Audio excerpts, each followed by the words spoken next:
Hi పిల్లలు, ఈరోజు ఇంకో కొత్త స్టోరీ గురించి తెలుసుకుందామా మరి. అనగనగా ఒకప్పుడు ఒక చిన్న గ్రామం ఉండేది. ఆ గ్రామం చాలా అందంగా ఉండేది.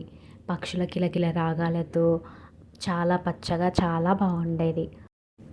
ఆ గ్రామంలో చింటూ అనే ఒక 5 ఏళ్ళ అబ్బాయి ఉండేవాడు. చింటూకి జంతువులంటే చాలా ఇష్టం. చాలా ఆడుకునేవాడు. ప్రతిరోజు సాయంత్రం అడవి అంచున ఉన్న చెరువు దగ్గరికి వెళ్ళి అక్కడ జంతువులతో ఆడుకుంటూ ఉండేవాడు.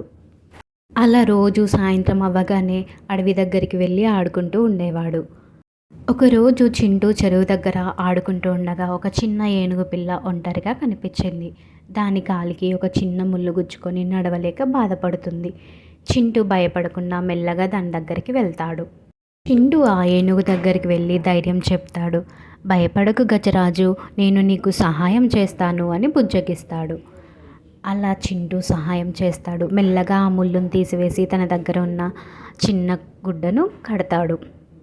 ఆ ఏనుగు పిల్ల నొప్పి తగ్గి సంతోషంతో తన తొండంతో చింటూకు ఆశీర్వాదం ఇచ్చినట్టు నిమ్మురుతుంది. చింటూ దానికి గజు అని పేరు పెడతాడు.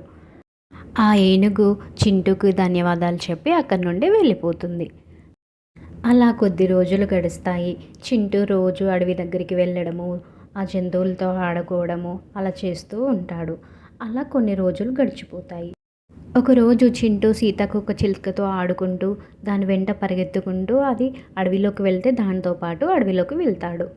అలా అడవిలోకి వెళ్ళాక ఆ సీతాకోకచిలుక కనిపించదు. ఆ అడవిలో సీతాకోకచిలుక వెంట పడుతూ దారి తప్పిపోయాడు. చీకటి పడుతుంది. క్రూర మృగాల అరుపులు వినిపిస్తున్నాయి. చింటూ భయంతో ఏడవడం మొదలు పెడతాడు. అప్పుడు హఠాత్తుగా పొదల చాటు నుండి గజ ప్రత్యక్షమైంది. గజ తన స్నేహితుడి గొంతుని గుర్తుపట్టి వెతుక్కుంటూ వచ్చింది. గజ చింటూని తన వీపుపైన ఎక్కించుకొని సురక్షితంగా గ్రామం వరకు తీసుకువచ్చింది. చింటూ వాళ్ళ అమ్మా నాన్నలు తన కోసం వెతుకుతూ ఉంటారు. అది చూసి చింటూ వాళ్ళ అమ్మా నాన్న చాలా సంతోషపడతారు. గజుకి ఎంతో ఇష్టమైన అరటి పండ్లను వాళ్ళ అమ్మ పెడుతుంది. తర్వాత చింటూ వాళ్ళ నాన్న అమ్మ కలిసి ఇంటికి వెళ్ళిపోతారు.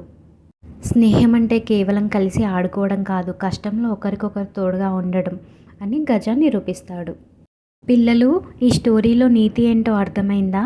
మనం జంతువుల పట్ల ప్రేమతో ఉంటే అవి కూడా మనల్ని ప్రాణంగా ప్రేమిస్తాయి. పిల్లలు, ఈ స్టోరీ మీకు నచ్చిందా? నచ్చితే ప్లీజ్ బీఆర్ఆర్ టీవీ ఛానల్ని షేర్ చేయండి, లైక్ చేయండి, సబ్స్క్రైబ్ చేసుకోండి. Thank you for watching this video.